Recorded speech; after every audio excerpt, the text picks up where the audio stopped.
Hi, this is Susanna Haney with Colorado Real Estate here in beautiful Gardens of the Gods with our local outdoor celebrity, Hiking Bob. Hiking Bob, how are you doing? I'm good, I'm good. All right. So we're here in Gardens of the Gods. So we have a beautiful park here. Was this the first park that was open in Colorado Springs? I'm not sure if it was the first one that was open, but it's definitely one of the earlier parks. It actually, I believe, even supersedes the Parks Department here in Colorado Springs. So it actually was here before that. And it was privately owned for many years, and then it was deeded over to the citizens of Colorado Springs. So not actually the city government, it actually does belong to the people who live here in Colorado Springs. And that's why they can't charge admission fees to come in the Garden of the Gods. It has to remain free at all times. That's and it's awesome. this beautiful treasure. Oh yeah, it's great. It's this beautiful treasure that's been given to us. It's changed over the years. When I first moved here, you could drive right through the gateway here, and there were buildings inside the park. Oh wow! Yeah, there was actually what they call the Hidden Inn right behind here.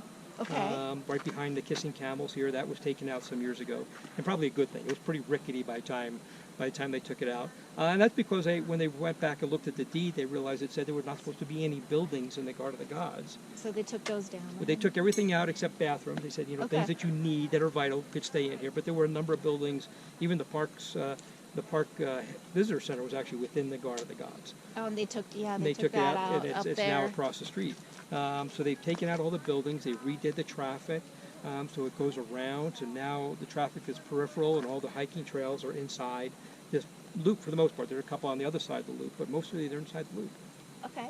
So, Colorado Springs is the best city to live Absolutely. in the nation. Absolutely. But that also means we have a lot of people moving to Colorado Springs. Yes. So what can we tell them to do here in the park to preserve this beauty for future generations? Well, the best thing to do is obey the park regulations, and the principal one of that is to stay on the trails. We preserve the land around the trails to keep the flowers growing, to keep the grasses coming up, these native grasses that we have here, and they help preserve the soil. Because, in this dry environment, we don't get a lot of rain. So whatever rain we need to stay put and not run off and cause flooding and erosion and things like that. So by staying on the trail, you preserve the grounds around here. There's also, to be honest with you, there are rattlesnakes here. We are in the desert, kind of. There are rattlesnakes. There's other wildlife in here. By staying on the trail, bears. There are occasionally a bear that comes through here. We have bighorn sheep that come down in here occasionally. By staying on the trails, you reduce your interaction with them. That keeps you safe, and it keeps the animals from being stressed, and we don't want them stressed. If they're stressed, they run off, and then we have problems with the population. So stay on the trails is the biggest thing that you can do. Keep your dog on a leash at all times. In the Garden of the Gods, that's required. And pick up, I assume? Pick up, absolutely. Pick up after your dog. I mean, you can bring your dog in here, leave it on a leash, pick up after it, and that, again, keeps the park looking nice, and it prevents the animals, the dogs, from interacting with animals. You don't want your dog to run off and get in the bush and end up with a rattlesnake bite, for example, which does happen, and it's a problem for the dogs too. Oh, absolutely. So, do you know how much open space we actually have in the city? Inside the city of Colorado Springs is about 9,000 acres of parkland. Wow. Parks and open space. And there are, I couldn't even tell you how many miles of trails there are. Lots. And yeah, there's a lot. And I think I've hiked just about every single one of them. I believe it. I'm out there all the time. And we have a tiny percentage of sales tax that goes to buying more open space, and is dedicated to that. So we're always looking for more open space to buy. As the city grows, the idea is to not have it be nonstop pavement from one end to the other. So we're buying open spaces that developments are building around, so that there's always some more open space, no matter where you're at, whether you're in an older neighborhood or you're in a new neighborhood that's being built. There's going to be some open space around there. Lets my heart beat faster, because green space, isn't there like a scientific study that says the more green you have around you where you live, actually the healthier you are? Oh, absolutely. There's a number of things about that. The more trees and stuff you have, the more the air is recycled. It helps clean the air. The more green space you have, the more likely you're to go outside. And when you go outside, sunlight is known to have a positive psychological effect. Obviously, if you're walking, all around better, healthier, absolutely. fitter, right? You're walking, so So, I mean, we're one of the fittest places in the country. Colorado's one of the fittest states in the country.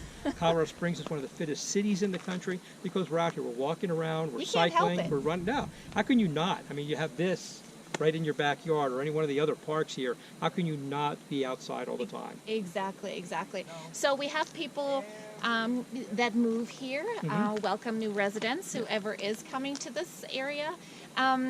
So in talking about preservation,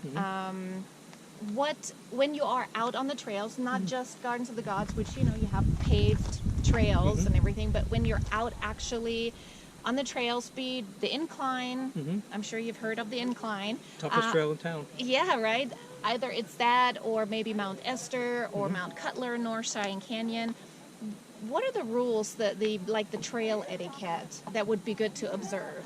It's a basic rule about trail etiquette. People going uphill have the right of way over people going downhill. Okay.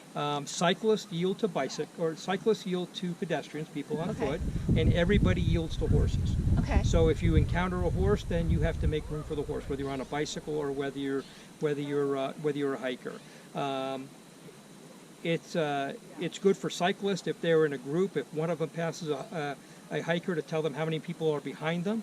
If you're a hiker and you're passing a cyclist and they're passing you, and there's a group behind you, let them know that they're behind you. I know when I'm taking out a group, I may tell them, there's another 12 people behind me because I'm doing a group hike, so they can all, everybody's aware of each other. And again, if the place you're in requires your dog to be on leash, keep it on leash. Regardless whether on leash or not, pick up after your dog and bring everything back. Don't leave any trash behind. Trash is a big problem. So what I see a lot is little baggies on the side, and I think that's one of my pet peeves. People, they bag their dog's waste, and then they think they come back, so they leave it right here. But I would say 9 out of 10 times that doesn't happen. There's no poop fairy to go around to pick up all the poop bags. So just take it with you. I know it's a little smelly. I tie mine into, I tie it off and I tie another knot in it and I loop it on a little carabiner on my dog's leash. That's what, I actually tie it to my dog's leash. I'm like, you carry that, that's yours. And, the dog's got to carry something, so make him carry that. If I have the dog's backpack on him, then just put it in his backpack on the opposite side of his food, and he's fine with it. So, but yeah, I see a lot of those around. I think people intend that they're coming back, or they may think they're on a loop trail, and so they're thinking they're going to come back. And they just don't make it. And they don't, or they forget it, or they go right past it, don't think about it, or they actually think somebody else is going to pick it up. Eventually somebody will, but the park's staffs have better things to do than pick up your dog poop. So just plus we're all paying for that, so we might as well kind of don't do that. Right. So if you were to give somebody a tip of a hidden gem trail, do you have one of those? Oh boy. Or two or three? There are so many trails, and we're constantly building more trails here in town. Volunteer groups and the city and the county and the state are always building new trails here. So there are so many of them that are gems. I'll give you a little secret. One of my little secret trails here in Garden of the Gods, this is my little secret trail, is the 𝘾𝙊𝙉𝙉𝙃 Trail.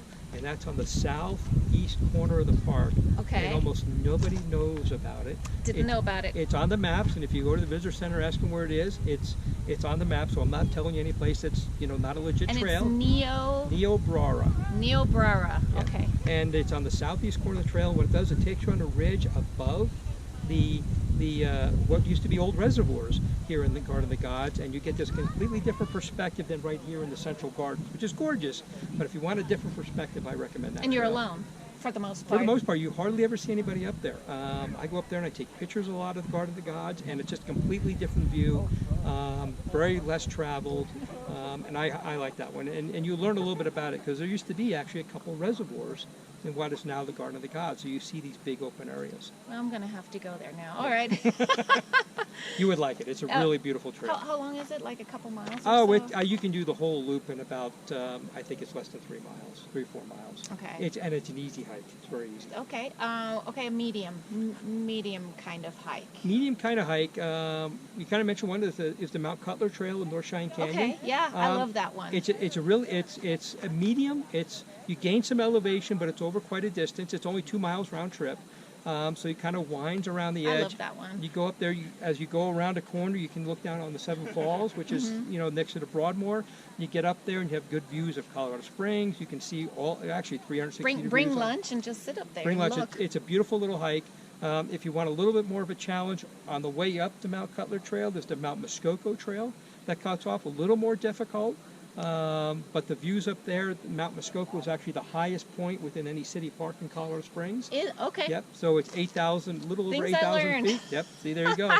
I know that because I helped build the trail, but it's a really nice trail. A little more strenuous in some parts, but would not consider it anything like a really difficult trail. Yeah. It's not the incline or bar trail or anything like that. Yeah. So it's a nice little trail. Yeah, I like that one too. So if somebody wants to participate in building trails or just kind of helping out, what can they do? There's a lot of volunteer groups here in Colorado Springs. Almost every park has a friends group that helps coordinate trail days, cleanup days, any number of things. They help raise funds to pay for improvements in the parks. I would suggest getting with one of those groups. We have in Colorado Springs a Trails and Open Space Coalition, which is a nonprofit. They're kind of the umbrella group that helps all the other smaller groups communicate with each other and coordinate things. If you look up Trails and Open Space Coalition and go to their website, they'll pop up. They have a thing on there right for volunteer opportunities.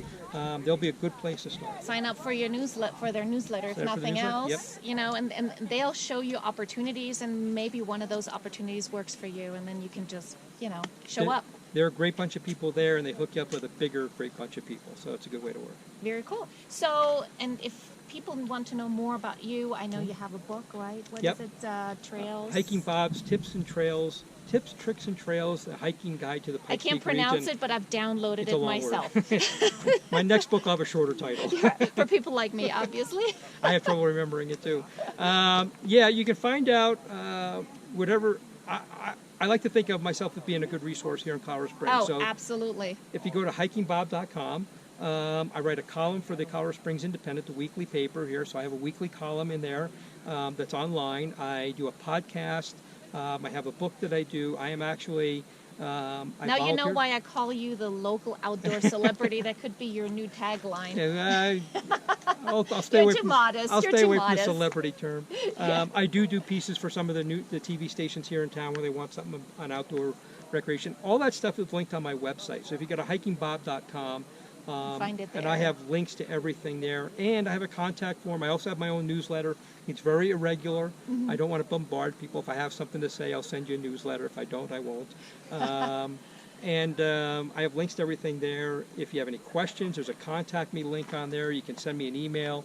You have a question about a trail or anything like that. And if you're really wondering about, something here in the city, so one time I saw a blinking light up on the mountainside, and I actually tweeted Bob because I was like, why not? I said, Bob, there's a blinking light in the middle of the mountain, and you actually replied. You said, yeah, that was this. The radio that. tower, yeah. So, I was like, somebody has an emergency up inside. But anyways, thanks so much for being here. This is awesome. I learned a lot.